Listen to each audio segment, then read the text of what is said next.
देवकी नंदनाय च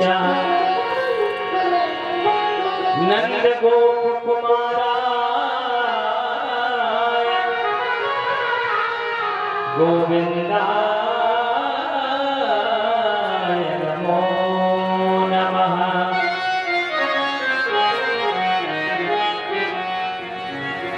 आपकी भगवान बार बार आपके चरणों में बन रहा है।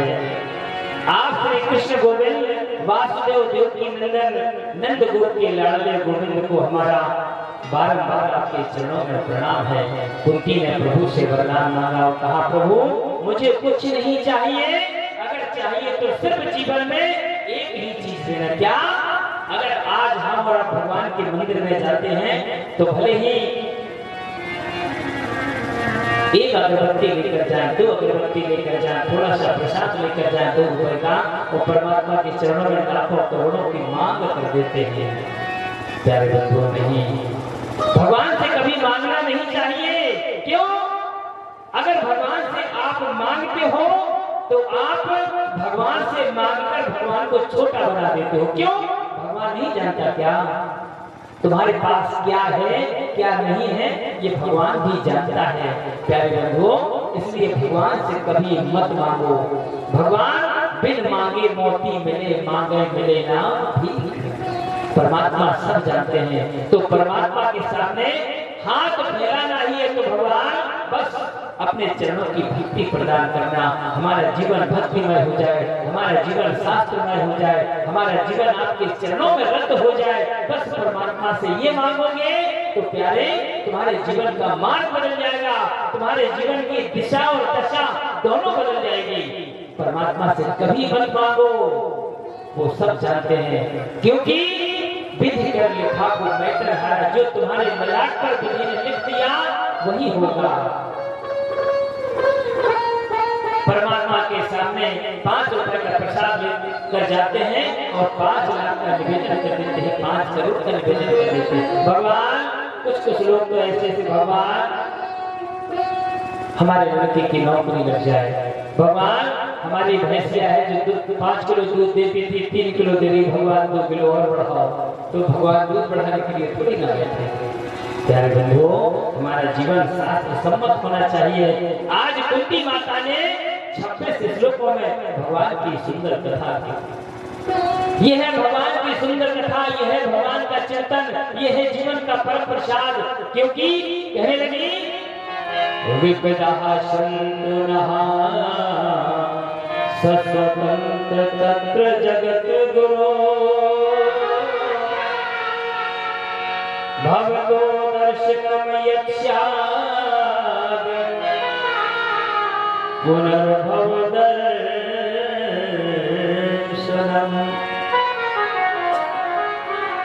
हे प्रभु, हमारे जीवन में पग पग पर सदा हमारे जीवन में कष्ट आते रहे। क्यों? कष्ट में ही आपका दर्शन हुआ करता है। कुंती ने कहा, प्रभु हमें केवल दुख दे दो और मुझे कुछ नहीं चाहिए, मूल मुख्य उद्देश्य हमारे नेत्रों से आपके दर्शन होते रहे, जिससे जन्म मृत्यु के चक्कर में नहीं आना पड़ता है।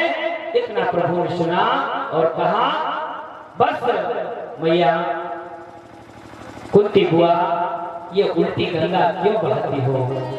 हाँ, हमारे चरणों को छूती हो, मुझे बुरा लगता है। भगवान कुंती से बुआ कहते थे, कुंती बुआ। इस प्रकार से भगवान के चरणों में निवेदन किया और बड़े भाव के साथ, बड़े प्रेम के साथ कुंती मैया परमात्मा के चरणों में निवेदन करती है, प्रभु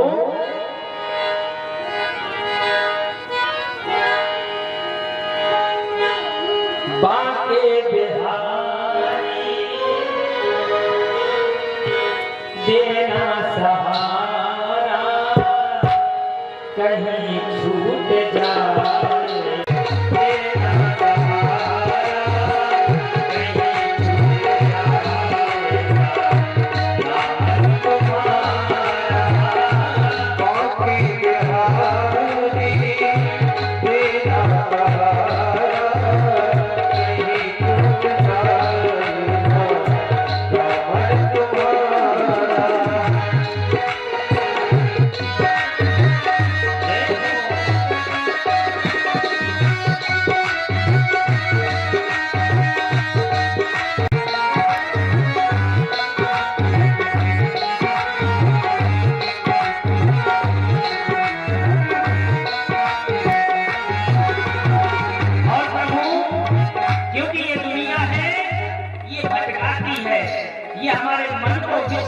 करती है, कहती है क्या?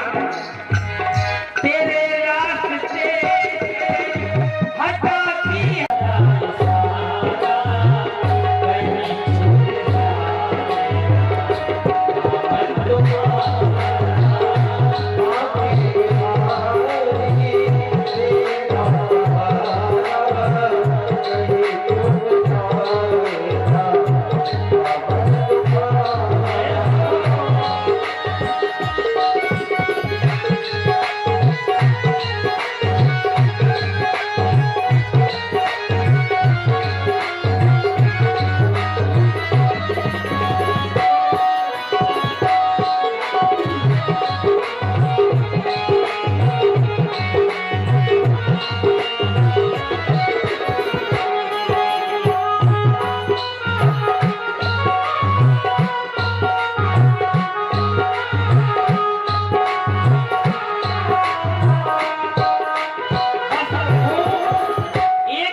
जीवन का मार्ग बदल जाएगा।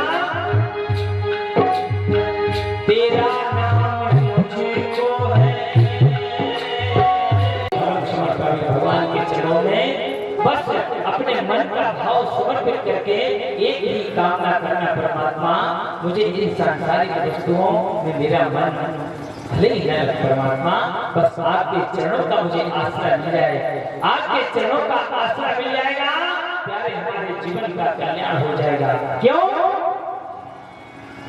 जानते हैं ये संसार में जितने भी प्राणी हैं जो मैं और ये अहंकार में घूम रहे हैं, जानते हैं उनकी औकात क्या है? एक संत जी गाया करते थे, कहते थे मानो जो ये फूला फूला फिर रहा है, जानते हैं क्या है, कैसा है, इसकी औकात क्या है, इसकी कीमत क्या है? एक माचिस की तीली और एक लोटा भी लकड़ियों का ढेर, कुछ घंटों में रात इतनी सी है बस आदमी की औकात, इतनी सी है। क्यों?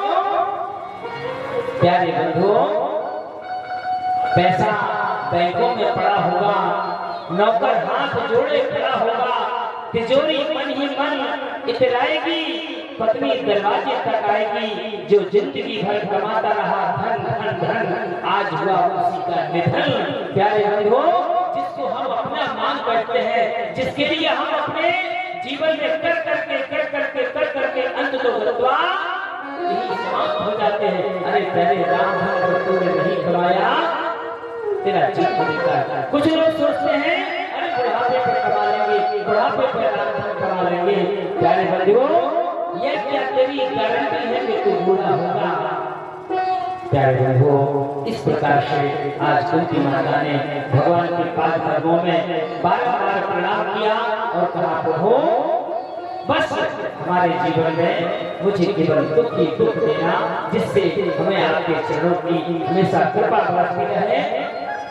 एक रात्रि एकांत में युधिष्ठिर भगवान बैठे बैठे रो रहे थे, और जब रो रहे थे तो प्यारे बंधुओं, भगवान कन्हैया पहुंचे। भगवान कन्हैया ने कहा, युधिष्ठिर कारण क्या है तुम रो रहे हो? आखिर तो युधिष्ठिर ने कहा, भगवान